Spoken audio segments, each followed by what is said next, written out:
அனைவருக்கும் வணக்கம். இப்போ நீங்கள் பார்த்துட்ருக்கிற ஒரு அற்புதமான பிரம்மாண்டமான காட்சிப்பதிவானது கணக்கன்பட்டி சித்தருக்கு பௌர்ணமி அன்று எடுக்கப்பட்ட ஒரு அற்புதமான தீப ஆராதனைகள், அதாவது இரவு நேரத்தில் எடுக்கப்பட்ட ஒரு தீப ஆராதனை தான் நம்ம இப்போ பார்த்துட்ருக்கோம். அது மட்டும் இல்லாமல் இந்த காட்சிப்பதிவானது இப்போ இணையத்தில் ரொம்பவே பகிரப்பட்டு வந்துட்டுருக்குது. மேலும் நீங்களும் இந்த காட்சிப்பதிவை பார்த்துட்ருக்கீங்க அப்படின்னா உங்கள் ஆழ் மனசில் ஒரு விஷயத்தை வேண்டுதலாக நினைத்து கொண்டு நம்மளுடைய கமெண்ட் பாக்ஸில் கணக்கன்பட்டி சித்தருக்கு போற்றி போற்றி அப்படின்னு சொல்லிட்டு மறக்காமல் 3 முறை பதிவு பண்ணிடுங்க. மேலும் உங்களுக்கு கணக்கன்பட்டி சித்தரை ரொம்ப பிடிக்கும் அப்படின்னா இந்த வீடியோக்கு ஒரு லைக் பண்ணிடுங்க. இந்த நிமிடம் நீங்கள் இப்படி ஒரு விஷயம் செய்யும் பொழுது கண்டிப்பாக அந்த கணக்கன்பட்டி சித்தரின் அருளாசியோட உங்கள் வாழ்க்கையில் ஏதோ ஒரு விஷயம் உங்களுக்கு நன்மை தரக்கூடிய வகையில் அமையப்பெறும். ஸோ மறக்காமல் இந்த ஒரு விஷயத்தை ட்ரை பண்ணி பாருங்கள். நம்ம இன்றைக்கி இந்த வீடியோ பதிவில் என்ன பதிவு பார்க்க போகிறோம் அப்படின்னு பார்த்தீங்கன்னா, கணக்கன்பட்டி சித்தர் நிகழ்த்திய அற்புதமான பல விஷயங்களை நம்ம இன்றைக்கி இந்த வீடியோ பதிவின் மூலியமாக பார்த்து தெரிஞ்சுக்க போகிறோம். இந்த பதிவானது உங்களுக்கு ரொம்பவே பயனளிக்கும் விதமாக தான் இருக்கும். ஸோ வீடியோவை ஸ்கிப் பண்ணாமல் முழுசாக பாருங்கள். அதுக்கு முன்னாடி நீங்கள் இப்போ தான் ஃபர்ஸ்ட் டைம் நம்ம சேனலை பார்க்குற மாதிரி இருந்தால் மறக்காமல் சப்ஸ்கிரைப் பண்ணிவிட்டு கீழே இருக்க பெல் ஐக்கானையும் மறக்காமல் கிளிக் பண்ணிடுங்க. அப்போ தான் நம்ம சேனலில் போடுற ஒவ்வொரு வீடியோவுமே உங்களுக்கு நோட்டிஃபிகேஷன் மூலியமாக உடனுக்குடனே வந்து சேரும். ஸோ இப்போ வாங்க நம்ம வீடியோக்குள்ளே போகலாம். என்னதான் அப்படின்னு சொல்லிட்டு 1 வீக் அப்புறம் தான் அவர்கிட்ட அப்பாயின்மெண்டே கிடைச்சது. பார்த்தா எனக்கு ஆல்ரெடி தெரிஞ்ச ஒருத்தர் தான் அவரு. பவன் நம்பூதிரி ஸ்ரீ வாராகி ஜோதிட நிலையம் வச்சிருக்காங்க.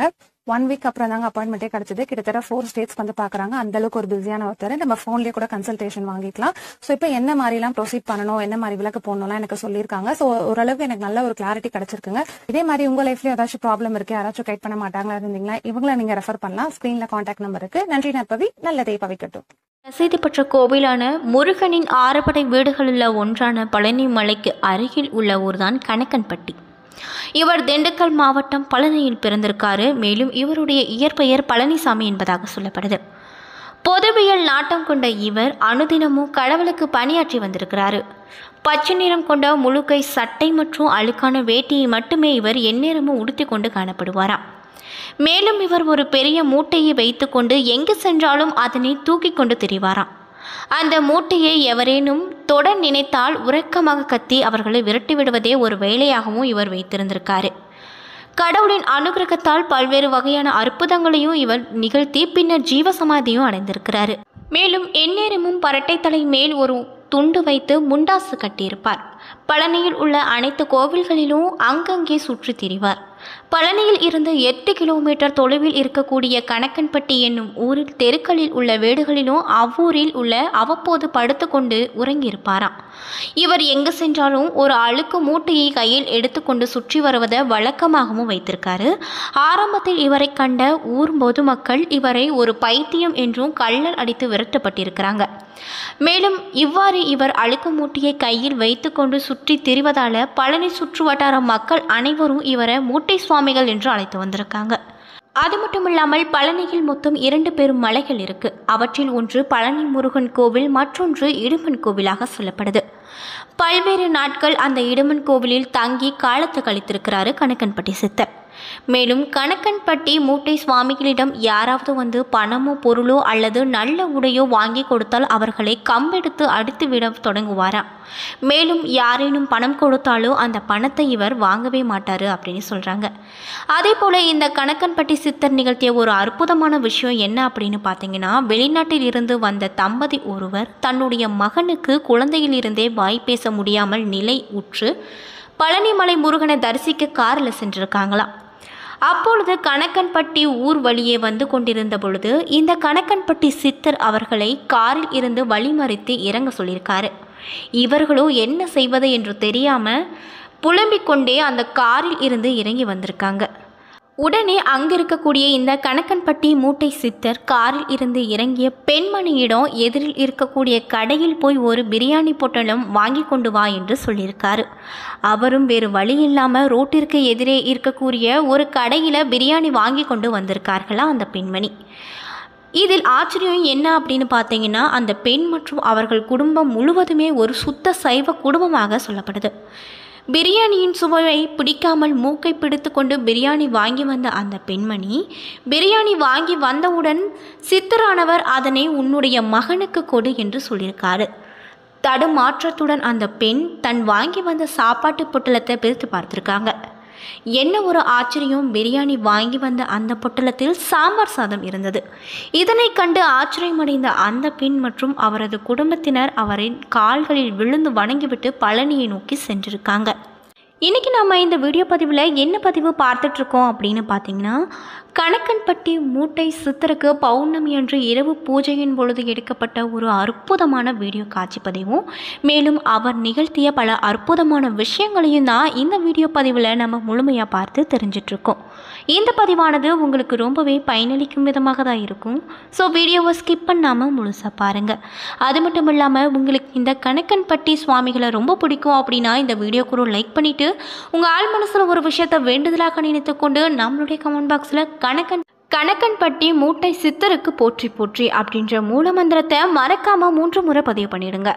இந்த நிமிடம் அந்த சித்தரை நினைத்து நீங்கள் இப்படி ஒரு விஷயம் செய்யும் பொழுது கண்டிப்பாக உங்கள் வாழ்க்கையும் சரி, நீங்கள் நினைத்த அந்த ஒரு விஷயமும் சரி, கூடிய விரைவில் அவரின் ஆசையோடு நிச்சயமாக கண்டிப்பாக நடக்கும். ஸோ மறக்காமல் இந்த ஒரு விஷயத்தை ட்ரை பண்ணி பாருங்கள்.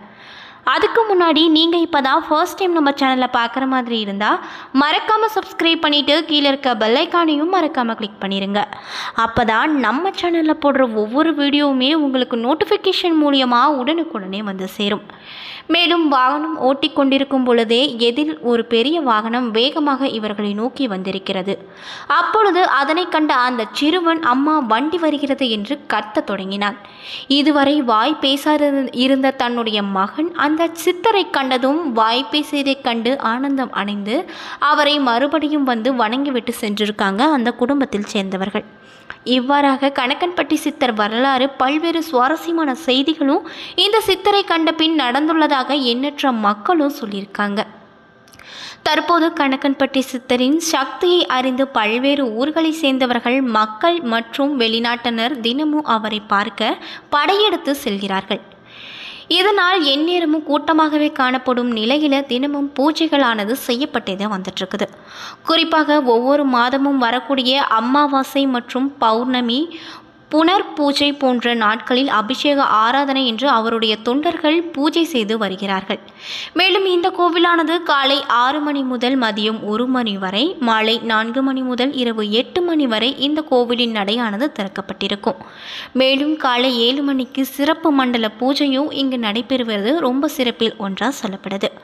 இவர் சுமார் 20 ஆண்டுகளாக பழனி மற்றும் அதனை சுற்றியுள்ள பகுதிகளில் கந்தலான உடையுடன் ஒரு மிகப்பெரிய மூட்டையை எந்நேரமும் கையில் வைத்து கொண்டு சுற்றி திறந்திருக்கிறாரு. மேலும் ஒரு முழுக்கை சட்டையும் மடித்து விட்டவாறு தலையில் ஒரு முண்டாசு துணியையும் கட்டியிருப்பார். பெரும்பாலும் இவர் தன்னுடைய வேஷ்டியை எப்பொழுதும் மடித்து கட்டியே காணப்படுவார். மேலும் இவர் உடுத்தக்கூடிய துணிகள் அனைத்தும் கந்தலாகவே தான் காணப்படும்.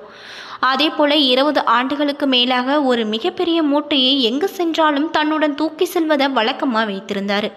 அதில் என்ன உள்ளது என்று யாரேனும் பார்க்க வந்தால் அவர்களை அடித்து துரத்துவதே ஒரு வேலையாகவும் வைத்திருக்காரு. என்ன நண்பர்களே, இந்த வீடியோ பதிவில் பௌர்ணமி அன்று இரவு பூஜையில் எடுக்கப்பட்ட ஒரு அற்புதமான கணக்கன்பட்டி சித்தரின் தீப ஆராதனைகளும் அவர் நிகழ்த்திய ஒரு அற்புதமான விஷயங்களையும் நம்ம இன்னைக்கு இந்த வீடியோ பதிவில் முழுமையாக பார்த்து தெரிஞ்சிருப்போம். இந்த பதிவானது உங்களுக்கு ரொம்பவே பயனளிக்கும் விதமாக தான் இருந்திருக்கும். ஸோ வீடியோ பிடிச்சிருந்தால் லைக் பண்ணுங்கள், ஷேர் பண்ணுங்கள். மேலும் உங்களுக்கு சித்தரை ரொம்ப பிடிக்கும் அப்படின்னா இந்த வீடியோக்கு ஒரு லைக் பண்ணிவிட்டு உங்கள் ஆள் மனசில் ஒரு விஷயத்தை வேண்டுதலாக நினைத்து கொண்டு நம்மளுடைய கமெண்ட் பாக்ஸில் கணக்கன்பட்டி சித்தருக்கு போற்றி போற்றி அப்படின்னு சொல்லிட்டு மறக்காமல் 3 முறை பதிவு பண்ணிவிடுங்க. இந்த நிமிடம் அந்த சித்தரை நினைத்து நீங்கள் எப்படி ஒரு விஷயம் செய்யும் பொழுது கண்டிப்பாக நீங்கள் நினைத்த அந்த ஒரு விஷயமானது கூடிய விரைவில் நிச்சயமாக அந்த சித்தரின் அருளாசியோடு கண்டிப்பாக நடக்கும். ஸோ மறக்காமல் இந்த ஒரு விஷயத்தை ட்ரை பண்ணி பாருங்கள். அதுக்கு முன்னாடி நீங்கள் இப்போ தான் ஃபர்ஸ்ட் டைம் நம்ம சேனலை பார்க்குற மாதிரி இருந்தால் மறக்காமல் சப்ஸ்கிரைப் பண்ணிவிட்டு கீழே இருக்க பெல் ஐக்கானையும் மறக்காமல் கிளிக் பண்ணிடுங்க. அப்போ தான் நம்ம சேனலில் போடுற ஒவ்வொரு வீடியோவுமே உங்களுக்கு நோட்டிஃபிகேஷன் மூலியமாக உடனுக்குடனே வந்து சேரும். தேங்க்யூ.